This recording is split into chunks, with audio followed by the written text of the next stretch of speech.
là, est-ce que vous avez su vraiment aller le chercher? Bah écoutez, je pense, oui. Je pense que dans les intentions, on n'a jamais cessé d'essayer de forcer le résultat. Souvent maladroitement, souvent sans trop d'inspiration, mais je pense que s'il y a quelque chose que je peux pas reprocher à l'équipe, c'est ça. C'est-à-dire qu'on a toujours essayé d'y croire, même si c'est arrivé très tardivement. Avec une première période qui est un peu délicate, tactiquement ça ne correspond pas trop à ce que vous vouliez faire peut-être? Non, pas du tout, mais bon, je pense que on n'a pas été bon, et moi le premier sans doute. Mais bon, voilà, on a essayé de tous rectifier le tir. C'était un match qui était très mal engagé face à une équipe de Bordeaux qui est difficile à jouer chez elle. Voilà, mais bon, je crois que ce soir on n'a pas vraiment bien joué, mais on a pris les 3 points. La semaine dernière, c'était l'inverse. On avait plutôt bien joué contre Montpellier à la maison sans pouvoir marquer, et on n'avait pas été récompensé. Voilà, c'est un peu bizarre, mais c'est comme ça. Justement, votre décision de jouer à 3 défenseurs centraux, c'était quoi qu'est-ce qui vous a poussé à jouer comme ça? Il y avait 2 raisons principales. C'était de pallier l'absence de véritables meneurs de jeu, puisque Clément et Johan étaient absents. Et ce système-là me permettait de pallier à ça, et en mettant, je pensais, les 11 joueurs les plus complémentaires ensemble sur le terrain. Et puis c'était aussi, en jouant à 3 derrière, c'était faire jouer Bako Koné pour avoir un peu de taille, un petit peu plus de taille sur les coups de pied arrêtés, puisqu'on sait que cette équipe de Bordeaux mise beaucoup sur les phases arrêtées. Donc c'était ces deux idées derrière mon schéma. Bon, je pense que les joueurs ont eu un peu plus de mal que d'habitude à l'assimiler. Et puis la composition de Bordeaux finalement s'y prêtait pas trop. C'est pour ça que bon, j'ai pas trop tardé à changer et à expliquer ça à Bako Koné, pour qui c'était un petit peu difficile de sortir assez vite, mais voilà, il aura l'occasion rapidement de reprouver que c'est un bon joueur et que c'était pas de sa faute ce soir. Les difficultés de la première période, c'est surtout une question tactique, une question d'animation? Je pense en grande partie, parce que je pense que dans le football c'est très important de savoir ce qu'on veut faire les uns par rapport aux autres. Malgré tout, on a physiquement, mentalement, on n'est pas rentré dans le match comme on avait l'habitude de rentrer ces derniers temps. Tout était un peu mou. Peut-être que l'équipe, nos adversaires aussi, nous ont contraints de jouer sur un faux rythme. Je le pense aussi. Voilà. Bon, l'important c'est vraiment cette force de caractère, d'avoir su jusqu'à la dernière minute. Je pensais que si on arrivait à égaliser, ça donnerait de l'élan à l'équipe, mais je pensais que c'était peut-être un petit peu tard, et ils m'ont donné tort. Et je suis très content que pour sa 2e titularisation, Corentin ait donné la victoire à l'équipe. C'est symbolique de voir Bedimo et Tolisso marquer? Oh, symbolique, je sais pas. Bon, pendant longtemps, sont les 2 attaquants. On a dépendu des 2 attaquants, d'Alex et de Baffé. Ce soir, ils sont restés muets. Bon, c'est comme ça. Il n'y a pas, je pense, de conclusion à tirer de ça, a priori. Et ça fait une très bonne opération par rapport au Berne, par rapport à Marseille? Par rapport au classement, pas spécialement aux uns ou aux autres. On est là, on reste à l'affût. Voilà, on est très content de poursuivre cette remontée entamée il y a 2 mois.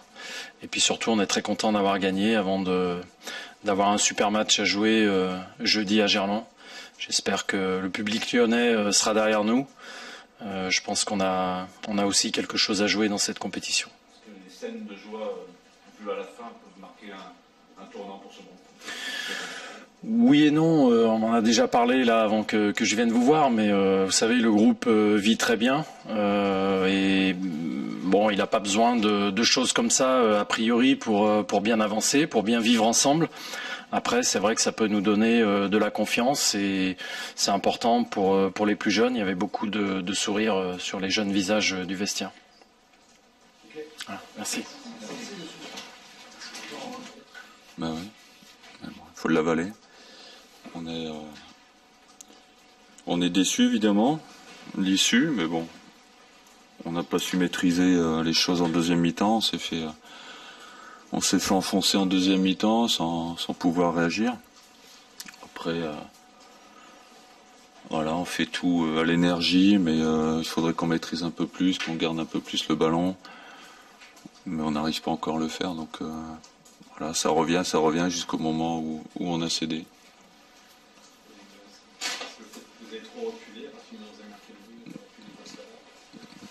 Ouais, c'est l'adversaire qui nous oblige à reculer, mais on doit pouvoir faire mieux à ce niveau-là. Mais après, il faut qu'on la garde un peu plus devant, qu'on soit un peu plus pressant devant et qu'on ait un peu plus d'occasion et mettre l'adversaire un peu plus en difficulté devant. Donc, en deuxième mi-temps, par une ou deux opportunités, on n'a pas assez pesé. Donc, à partir du moment où le ballon revient, ça recule et puis il arrive ce qu'il arrive. En première période, c'est un peu frustrant de voir votre équipe lâcher l'emprise sur le match, de ne pas continuer à les presser.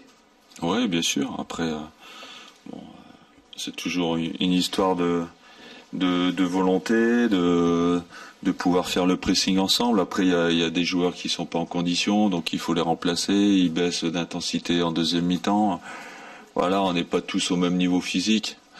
On fait des remplacements par défaut, pas parce que physiquement on n'est pas prêt. Donc le petit Roland, à la mi-temps, il me dit qu'il était cuit. Au bout de 15 minutes, il fallait le sortir. Après, Jussier, il rentre, il est pas à 100%. Après, je mets Max, qui est pas un couloir offensif, parce que j'ai plus d'attaquants sur le banc pour jouer sur les côtés. Voilà, tout ça fait qu'à un moment donné, il y a des joueurs qui sont pas prêts physiquement. Et contre ces équipes-là, contre Lyon, des équipes de haut niveau, il faut 11 mecs à 100%, et on ne l'est pas aujourd'hui.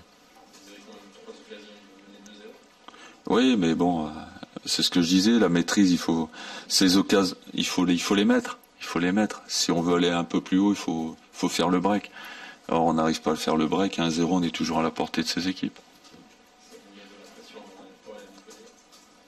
Oui, après, je vous dis, on est tellement imprévisible que on est capable de gagner à Montpellier après avoir perdu aujourd'hui. Après, on verra, on va bien préparer ce match.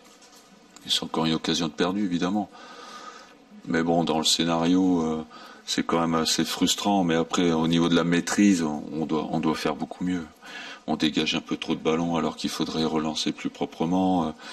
Voilà, c'est ça aussi qui nous fatigue, c'est toujours courir après le ballon. Alors qu'on pourrait faire beaucoup mieux dans la maîtrise du ballon. À l'entraînement, on le fait, mais en match, on a une trouille de perdre le ballon. Et en fait, on dégage. Et quand on dégage, on perd encore plus vite le ballon. Il revient encore plus vite.